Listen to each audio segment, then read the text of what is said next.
Assalamualaikum warahmatullahi wabarakatuh. Saya Muhammad Fatih Izul Maula dengan NPM 0621015731 dari kelas 4B Program Studi Kesehatan Masyarakat Universitas Pekalongan. Di sini saya akan menjelaskan ataupun mempresentasikan mengenai stunting dengan media leaflet dan penyampaian materi dengan bentuk video untuk tugas mata kuliah promosi kesehatan dengan dosen pengampu Ibu Vita Nurlatif SKM MKes.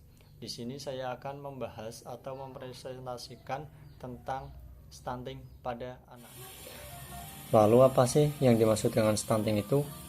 Stunting adalah kondisi gagal tumbuh pada balita akibat kekurangan gizi kronis, terutama dalam 1000 HPK.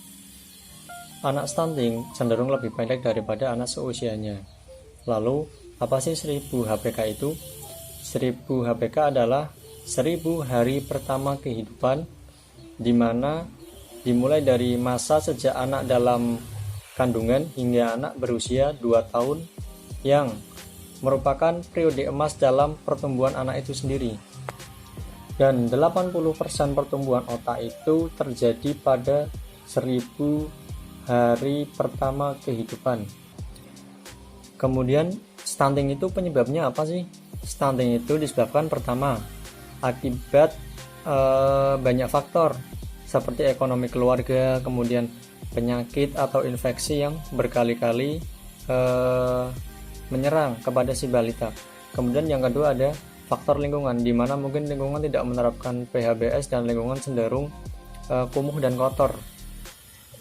Kemudian yang ketiga adalah masalah non kesehatan, seperti tadi masalah ekonomi, masalah faktor perilaku dan lain-lain itu juga berperilaku, terutama faktor pola asuh yang salah akan mengakibatkan anak mengalami stunting, dan itu merupakan faktor sebab yang berada di lingkup non kesehatan. Lalu gejala yang dialami oleh anak yang mengalami stunting itu apa? Yang pertama, anak itu berbadan lebih pendek daripada anak seusianya. Jadi ada gap antara anak yang stunting dengan anak yang normal sesuai dengan usianya. Kemudian proporsi tubuh ini cenderung normal, postur normal, tetapi anak ini tampak lebih muda atau lebih kecil jika dibandingkan anak seusianya. Dan selanjutnya, berat badan lebih rendah dari anak seusianya. Jadi anak itu terlihat kecil karena berat badannya tidak sesuai dengan teman-teman seusianya. Kemudian pertumbuhan tulang itu terganggu, otomatis dengan dia stunting, pertumbuhan tulang tidak optimal, menyebabkan berat badan dia ya tidak sesuai dengan anak seusianya.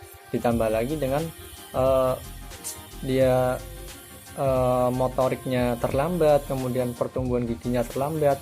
Itu merupakan akibat dari anak yang mengalami stunting. Kemudian kita masuk ke akibat yang diderita anak yang mengalami stunting. Itu yang pertama, terganggu pertumbuhannya. Fisiknya itu bertumbuh pendek yang tadi sudah dijelasin. Kemudian kerdil atau biasa disebut dengan kerdil.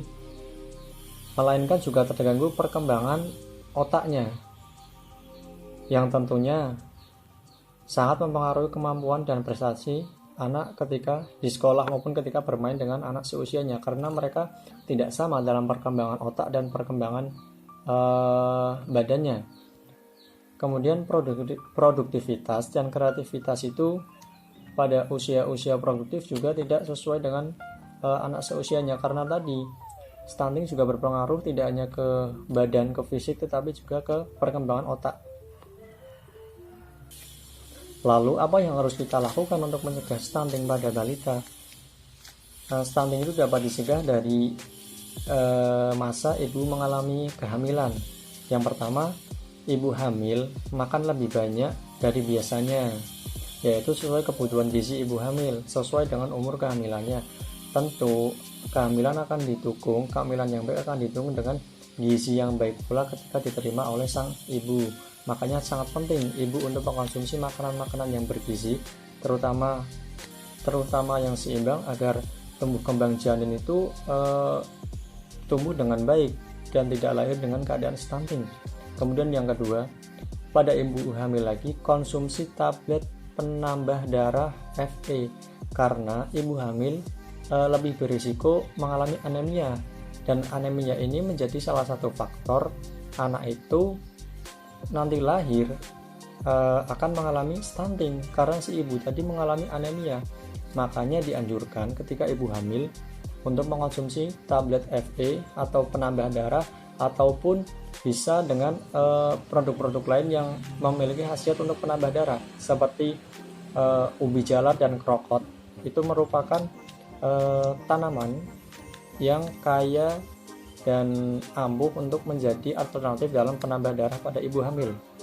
Kemudian yang ketiga, ASI eksklusif. Pemberian ASI eksklusif dari usia 0 sampai 6 bulan wajib untuk mengatasi kekurangan iodium, karena si ASI ini merupakan sumber makanan utama dari balita, terutama usia 0 sampai 6 bulan. Mereka harus mendapatkan ASI eksklusif dari ibunya, dan tentu sang ibu juga harus menjaga nutrisi maupun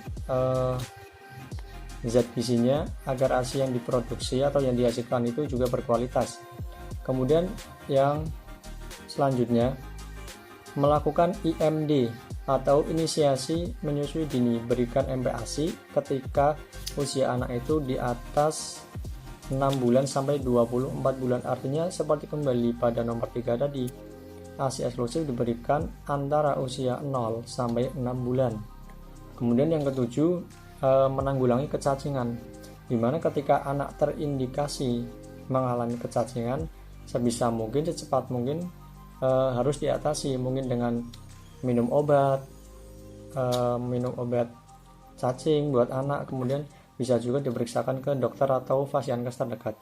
Kemudian yang kedelapan, untuk pencegahan stunting adalah memberikan imunisasi dasar lengkap pada balita.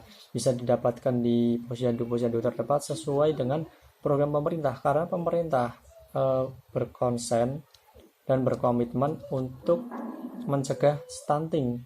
Makanya sangat dianjurkan kepada para balita untuk mendapatkan imunisasi lengkap dan dasar di puskesmas terdekat. Terima kasih sudah mendengarkan dan menyaksikan presentasi saya mengenai stunting. Dapat disimpulkan bahwa kita sebagai orang dewasa maupun orang tua harus aware dengan apa itu stunting. Lewat tadi penjelasan pengertian stunting, kemudian akibat yang akan dialami itu seperti apa, dampaknya itu seperti apa, gejala bentuknya itu seperti apa, kan tadi sudah dijelasin. Dan tentu kita harus kembali lagi aware, kita harus bisa mencegah stunting itu dari sedini mungkin. Dari saat ibu hamil, dia harus mengkonsumsi makanan yang bergizi, yang seimbang agar janinnya itu sehat. Dan diusahakan juga ibu hamil harus mengkonsumsi tablet Fe atau penambah darah agar si janin juga sehat, karena ibu tidak mengalami anemia yang akan berakibat pada si janin yang mungkin berisiko mengalami stunting ketika dia lahir. Makanya karena stunting itu tadi merupakan masalah kompleks, masalah kita bersama, tidak hanya disebabkan karena faktor kesehatan, tetapi juga faktor-faktor lain. Ada faktor ekonomi, faktor perilaku, faktor keluarga, faktor lingkungan, dan masih banyak lagi. Ini merupakan masalah kita bersama, masalah kompleks, dan pemerintah sudah berkomitmen penuh untuk mengendalikan kasus stunting ini, untuk menurunkan angka stunting di Indonesia yang masih tergolong tinggi. Makanya kita bersama-sama fokus, kita gotong royong untuk istilahnya mempromosikan stunting. Dan ini merupakan bentuk nyata saya sebagai mahasiswa kesehatan masyarakat Universitas Pekalongan untuk ikut dan terlibat secara langsung dalam gerakan ataupun tindakan mempromosikan tentang stunting kepada masyarakat lewat video yang saya buat. Harapannya semoga video ini bermanfaat dan banyak memberikan ilmu kepada kita semua. Dan apabila ada informasi yang saya sampaikan itu keliru maupun salah, mohon bisa dikoreksi dan dimaafkan. Sekian dari saya, Muhammad Fatih Izul Maula. Pamit. Wassalamualaikum warahmatullahi wabarakatuh.